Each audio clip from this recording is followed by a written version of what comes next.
Dear students, ഇന്ന് നമുക്ക് പറയാനുള്ളത് എന്താണ് ഡിമാൻഡ് കുറച്ച് ഡീറ്റെയിൽസ് ആയിട്ട് പറയാം. ഓക്കെ, നമ്മൾ പറഞ്ഞിട്ടുണ്ട്, ഇതിന് മുന്നത്തെ ക്ലാസ്സിലൊക്കെ പറഞ്ഞിട്ടുണ്ട് വാട്ട് ഈസ് ഡിമാൻഡ്. എന്താണ് ഡിമാൻഡ് എന്ന് പറഞ്ഞിട്ടുണ്ടെങ്കിൽ, demand is the quantity of consumer who are willing and able to buy a product at various price during the given period of time. അല്ലേ, അതിനെ നമ്മൾ എന്ത് പറയുന്നത്, ഡിമാൻഡ് എന്ന് പറയുന്നത്.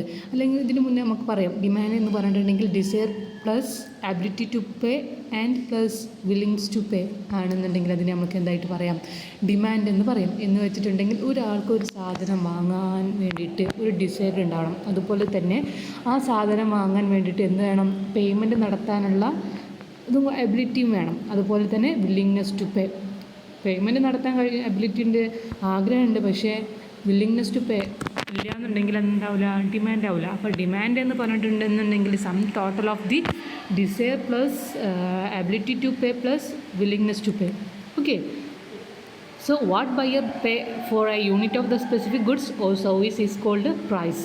ഓക്കെ, ആ ഡിമാൻഡ് വരുമ്പം ഒരു സാധനത്തിൻ്റെ മുകളിൽ നമ്മൾ എന്താണോ വാങ്ങാൻ ഉദ്ദേശിക്കുന്നത് അതിന് മുകളിൽ കൊടുക്കുന്ന ഐറ്റത്തിന്, ആ സർവീസിന് മുകളിൽ കൊടുക്കുന്ന അല്ലെങ്കിൽ ആ കസ്റ്റമേഴ്സ് അല്ലെങ്കിൽ ആ കൺസ്യൂമേഴ്സ് പേ ചെയ്യുന്ന ആ യൂണിറ്റിന് പറയുന്ന പേരാണ് എന്ത്, പ്രൈസ് എന്ന് പറഞ്ഞിട്ടുണ്ടെങ്കിൽ. Okay, so the total number of unit purchase at a price is called quantity demand.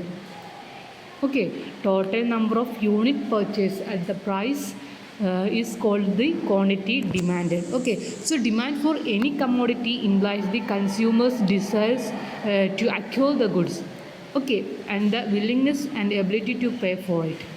Okay, ഒരു കൺസ്യൂമേഴ്സിന് സാധനം വാങ്ങാൻ ആഗ്രഹം വേണം, ഡിസയർ വേണം, അതുപോലെ തന്നെ എന്ത് വേണം, അത് പേയ്മെൻറ്റ് നടത്താൻ ആഗ്രഹം വേണം, ദെൻ വില്ലിങ്നെസ് ടു പേ, അത് വില്ലിങ്നെസ്സും കൂടി ഉണ്ടെങ്കിൽ മാത്രമേ എന്തുണ്ടാവുള്ളൂ, ഡിമാൻഡായി മാറുള്ളൂ. ഇപ്പോൾ ചെറിയൊരു പ്രസൻറ്റേഷൻ നമുക്ക് നോക്കിയാൽ കാണാം, ഒരാൾക്ക് കാറ് വാങ്ങണം, പക്ഷേ അയാൾക്ക് എന്തുണ്ട്, ഡിസയർ ഉണ്ട്, എബിലിറ്റി ടു പേ ഉണ്ട്, എന്നാൽ എന്തില്ല, വില്ലിങ്നെസ് ഇല്ല, അത് വാങ്ങാനുള്ള ഇതില്ല. അപ്പോൾ എന്ത് ചെയ്യും, അത് ഡിമാൻഡായി മാറൂല. ദെൻ വേറൊരാളെ കേസ്, വേറൊരു മാൻ്റെ ബെഗറായിട്ടുള്ള കേസിലാണെങ്കിൽ അയാൾക്ക് കാർ വാങ്ങാനുള്ള ഡിസയർ ഉണ്ട്, എന്നാൽ പേയ്മെൻറ്റ് നടത്താൻ എന്തുണ്ട്, ആഗ്രഹം തയ്യാറാണ്, പക്ഷെ എന്തില്ല, അയാൾക്ക് എബിലിറ്റി ടു പേ ഇല്ല. അപ്പോൾ അവിടെ എന്തുണ്ടാവില്ല, ഡിമാൻഡ് ഉണ്ടാവില്ല. ഓക്കെ, അതുപോലെ തന്നെ ഒരു റിച്ച് മാൻ കേസിൽ ഡിമാൻഡ് പറയുകയാണെന്നുണ്ടെങ്കിൽ അയാൾക്ക് എന്തുണ്ട്, ഡിസയർ ഉണ്ട്, അതുപോലെ തന്നെ എന്തുണ്ട്, എബിലിറ്റി ടു പേ ഉണ്ട്, അതുപോലെ വില്ലിങ്നെസ് ടു പേയും ഉണ്ട്. അങ്ങനെ ആ മൂന്ന് ഐറ്റംസും, ഡിസയറും എബിലിറ്റിയും അതുപോലെ തന്നെ വില്ലിങ്നെസ്സും ഉണ്ടെങ്കിൽ മാത്രമേ എന്തുണ്ടാവുള്ളൂ, ഡിമാൻഡ് ക്രിയേറ്റ് ചെയ്യുള്ളൂ എന്നാണ് പറഞ്ഞിട്ടുള്ളത്. ഓക്കെ, അതാണ് അതിൻ്റെ മീനിങ്ങിൽ, ഡിമാൻഡിൻ്റെ മീനിങ് ആയിട്ട് പറയുന്നത്. ഓക്കെ, ഈ അതിൻ്റെ ചെറിയൊരു ഡെഫിനിഷൻ നോക്കാം. ഡെഫിനിഷൻ ഓഫ് ഡിമാൻഡ് കേസിൽ പറയുന്നത്, demand means the various quantity of goods that would be purchased per time period at different price in a given market.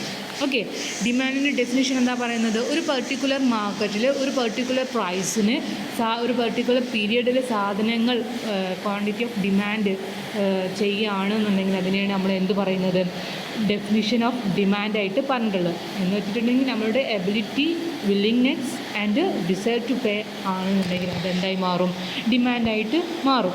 Okay, ഇനി ലോ ഓഫ് ഡിമാൻഡ് എന്താണെന്ന് നോക്കാം.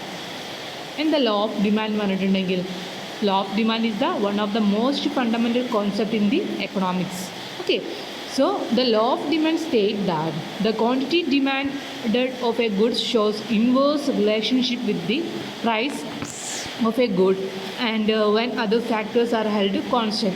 Okay, so in other words, the higher the price, the lower quantity demanded.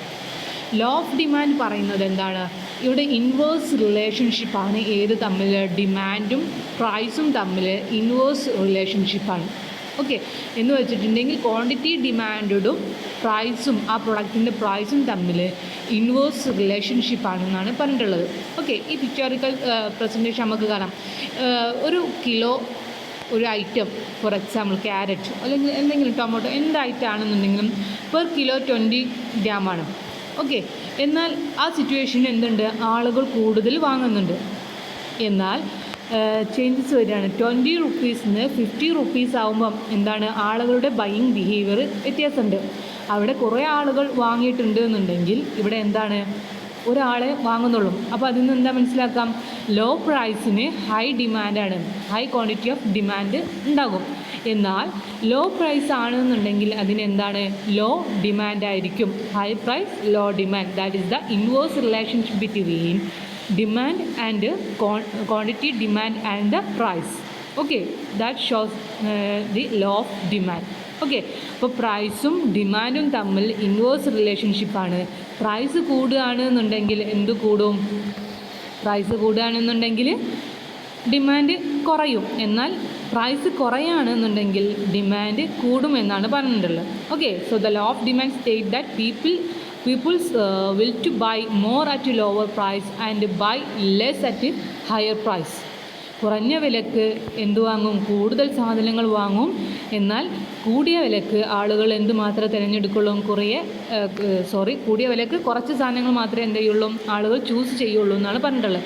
അതിനെ represent ചെയ്യുന്ന എക്കണോമിക്സിലെ ടേമിനെയാണ് എന്ത് പറയുന്നത്? Law of demand എന്ന് പറഞ്ഞിട്ടുള്ളത്. Okay, so the higher the price, lower quantity is demanded. So we can discuss what are the different assumptions of law of demand. First one, income of the consumer remain constant. Law of demand പ്രകാരം ഓരോ കൺസ്യൂമേഴ്സിൻ്റെയും income എന്താണ്? Constant ആണ്. Okay, അവിടെ എന്ത് ചെയ്യുന്നില്ല? Changes വരുന്നില്ല എന്നാണ് പറഞ്ഞിട്ടുള്ളത്. അതുപോലെ തന്നെ കസ്റ്റമേഴ്സിൻ്റെ ടേസ്റ്റും പ്രിഫറൻസും എന്താണ്? കോൺസ്റ്റൻ്റ് ആണ്. There is no changes. And the price related commodity, that is substitute or complementary goods, that's remain constant. There is no variation in the price of other substitute product. Then next assumption is consumer do not know about any new substitute on the product. പിന്നെ ഈ law of ഡിമാൻഡിൽ പറഞ്ഞിട്ടുള്ളത് കസ്റ്റമേഴ്സിന് അറിയില്ല എന്ത് ഇതിന് substitute ആയിട്ടുള്ള വേറെ എന്തെങ്കിലും പ്രൊഡക്റ്റ് ഉണ്ടോ. അങ്ങനത്തെ കേസിലൊക്കെയാണ് ലോ ഓഫ് ഡിമാൻഡ് വർക്ക് ചെയ്യുക, അല്ലെങ്കിൽ അങ്ങനത്തെ ഒരു അസംഷനായിട്ട് പറഞ്ഞിട്ടുള്ളത്. അതുപോലെ തന്നെ there is no expectation of changing price of the commodity. Then the commodity should not be prestige.